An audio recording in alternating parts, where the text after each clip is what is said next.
Assalamualaikum warahmatullahi wabarakatuh. Sudahkah Anda menanam hari ini? Ingat menanamnya secara organik. Konsep nodik ala-ala Charles Doding. Ada pertanyaan dari teman kita Mas Zaki Askolani. Apakah saya menggunakan kardus bekas untuk dasar nodik? Dan Mas Zaki ini menanyakan kalau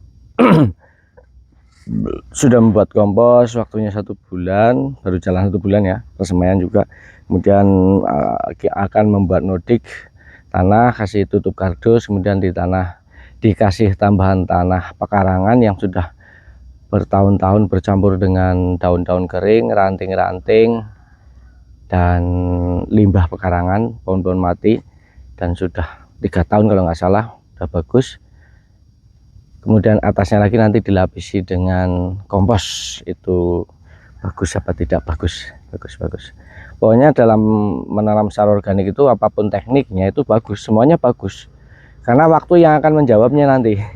Jadi nggak ada kata-kata tidak bagus. Mungkin di awal ya, tapi nanti seiring berjalannya kita melakukan berkebun secara organik, semuanya akan bagus. Itu. Nah, nodik yang kita lakukan itu dulu yang di samping rumah itu seperti itu, karena sebenarnya di lahan tersebut sudah banyak sekali komposnya, cuma ya karena rumput itu kan diciptakan oleh Allah untuk menutupi bumi dari singatan matahari langsung. Jadi di mana ada bumi kosong, di mana ada tanah kok terbuka, maka rumput di situ akan tumbuh. Itu fungsinya Allah menciptakan itu sebenarnya untuk untuk melindungi bumi dari singatan matahari langsung, sehingga mikroorganisme yang baik yang ada di dalam tanah yang nanti membantu kita menyuburkan tanah itu mereka tidak tersengat matahari langsung. Seperti itu. Cacing-cacing juga masih bisa hidup. Jadi segala makhluk hidup yang ada di bumi itu terlindungi ketika ada rumputnya, dan rumput juga menjadi habitat atau tempat hidupnya makhluk-makhluk ini, makhluk-makhluk yang diciptakan Gusti Allah ini. Jadi semua ada fungsinya.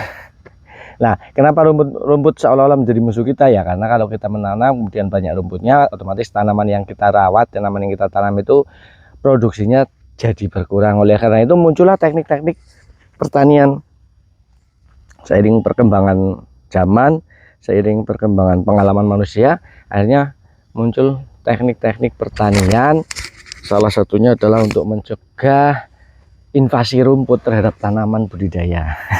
Salah satunya nodik yang digaungkan, yang digalakkan, yang dipromosikan, yang dikampanyekan oleh Charles Doding dari Inggris sana. Nah, si Charles Doding ini itu udah melakukan ini udah berapa puluh tahun ya, udah lama lah. Itu awalnya itu tanah untuk membersihkan rumput maka dikasih kardus bekas. Kardus bekas ini fungsinya nanti untuk menutup rumput, supaya rumput nanti ketika kita tanami tidak tumbuh lagi, tidak mengganggu. Paling tidak itu ya kalau tidak 100% ya mungkin 90% rumputnya bisa diatasi. Kemudian atasnya dikasih kompos yang tebal, minimal ketebalan 20 cm. Jadi syarat utama nodik, konsep nodik itu adalah kita memiliki kompos yang banyak. Itu seperti itu, karena nanti di atas kardus, di atas tanah itu full kompos, itu seperti itu. Nah, di sana di tempatnya Charles Doding itu mereka bisa menanamkan cuma 2 musim selama 6 bulan. Jadi 2 musim kemudian, 6 bulan kemudian mereka vakum, dan disitulah mereka berlomba-lomba untuk mengumpulkan bahan organik untuk dijadikan kompos. Nah, nanti musim tanam berikutnya sudah punya kompos banyak, dan itu dilakukan terus-menerus sepanjang tahun. Makanya mereka punya kompos melimpah. Harusnya yang punya kompos melimpah itu kita. Di tempat kita sepanjang tahun itu limbah bahan organik itu ada terus, dan bisa membuat kompos terus-menerus, dan bisa menanam terus-menerus. Harusnya itu kita di negara yang memiliki 2 musim, dan dua-duanya itu bisa kita lakukan untuk menanam ya. Jadi selama 1 tahun ini kita bisa menanam, bisa membuat kompos, bahan-bahan baku kompos itu melimpah. Tapi ya sayangnya seperti itu. Jadi itu konsepnya tadi, kardus itu untuk menutup tanah karena untuk menekan pertumbuhan rumput, kemudian medianya full dengan kompos. Di atas kardus itu full dengan kompos kira-kira setebal 20 cm. Kemudian mereka menanam. Nah, kenapa menggunakan kardus? Kenapa tidak yang lain? Kardus itu lebar, tipis, murah, rapat. Ya, kardusnya itu yang nomor satu jelas murah ya, murah. Bahkan mungkin free. Kemudian dia itu tipis, tetapi bisa menutup rapat. Tipis tetapi bisa menutup rapat permukaan rumput. Nah, itu makanya dipakai. Ya bisa sih misal pakai selutan kayu gitu, pakai gergajian. Tapi kan kalau tipis nggak bisa, tetap masih bolong. Si rumputnya itu masih dapat sinar matahari dan masih bisa nembus. Kalau tutup kardus kan sudah tidak dapat sinar matahari, meskipun kardus itu tipis. Nah, karena kardus tipis, maka nanti seiring waktu itu penguraian kardusnya itu tidak membutuhkan nitrogen yang banyak, sehingga tidak terjadi kompetisi nitrogen di dalam tanah. Karena mikroorganisme itu untuk mengurai bahan organik membutuhkan nitrogen juga.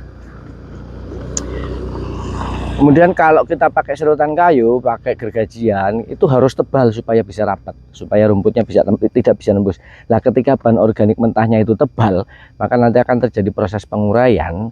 Nah, proses penguraian yang terjadinya sangat banyak itu membutuhkan banyak sekali nitrogen, sehingga nanti ada kompetisi di dalam tanah antara mikroorganisme yang sedang mengurai dengan tanaman yang kita tanam, rebutan nitrogen. Walaupun sebenarnya nanti mikroorganisme itu dia akan menciptakan nutrisi juga, memberikan makanan juga untuk tanaman. Tapi sebelum dia membuat makanan untuk tanaman, dia itu makan dulu sama apa yang dimakan oleh tanaman, yaitu nitrogen. Seperti itu. Ya, jadi seperti Mas Zaki ini, kalau memang mudik ya salah utamanya harus menyediakan kompos yang banyak. Pokoknya sepanjang waktu, apalagi di negara kita, selalu membuat kompos. Kumpulkan semua apa yang kita bersihkan dari pekarangan ini, kumpulkan. Kalau kita tidak mau repot mengumpulkan dari satu titik, kemudian repot membalik dan lain sebagainya, ya di spot-spot saja, kayak gitu, numpuk di situ, nanti di sini, mungkin di sana gitu ya. Jadi lama-lama dia akan terurai oleh cacing, oleh ulat, oleh apa saja yang ada di dalam tanah. Dalam waktu 3 bulan dia biasanya udah ngempes. Jadi kompos walaupun sedikit, nanti lagi, terus seperti itu. Bertahap. Kita bisanya cuma bertahap. Itu seperti itu. Kalau orang sana kayak Charles Dowding itu orang Inggris, orang Amerika, orang luar negeri sana, mereka itu disiplin. Kenapa? Karena di musim yang dia tidak bisa nanam, dia nggak ada kegiatan, makanya dia disiplin membuat kompos.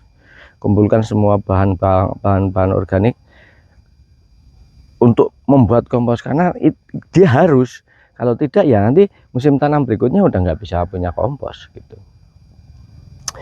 Dia juga punya musim tanam cuma 2 musim saja, 6 bulan saja, dan dia harus itu. Berbeda dengan kita ayem karena sepanjang tahun bisa nanam. Gitu ya. Oke, demikian sedikit sekilas info tentang nodik. Jadi sekali lagi, nodik itu bisa dilakukan ketika kita punya kompos yang melimpah, karena medianya full 100% dari kompos di atas tanah. Nah, kalau itu sih di awal ya, di awal. Nanti kalau sudah berjalan, itu udah komposnya udah bercampur dengan tanah, udah bagus, sudah bisa jalan terus seperti itu. Nanti tanahnya sudah banyak mikroorganisme, banyak cacing, sehingga sudah sangat subur. Itu konsep nodik. Jadi banyak sih para gardener di luar negeri sana yang pakai konsep nodik. Demikian, semoga ada manfaatnya. Terima kasih dan assalamualaikum warahmatullahi wabarakatuh. Oke, biasa bersih-bersih, kemudian apa namanya, cabai-cabai yang roboh ini kita beri bambu supaya bisa berdiri lagi, supaya bisa produksi lagi. Ini tadi udah kita kasih bambu, ini juga tadi roboh ini udah mereng-mereng. Ini nanti kita, ini udah kelihatan akarnya, akarnya sudah kelihatan. Nanti kita akan tutup seperti ini, kayak tanah di sampingnya, supaya akarnya nggak kelihatan. Akan kembali lagi tumbuh segar dan produksinya akan meningkat lagi.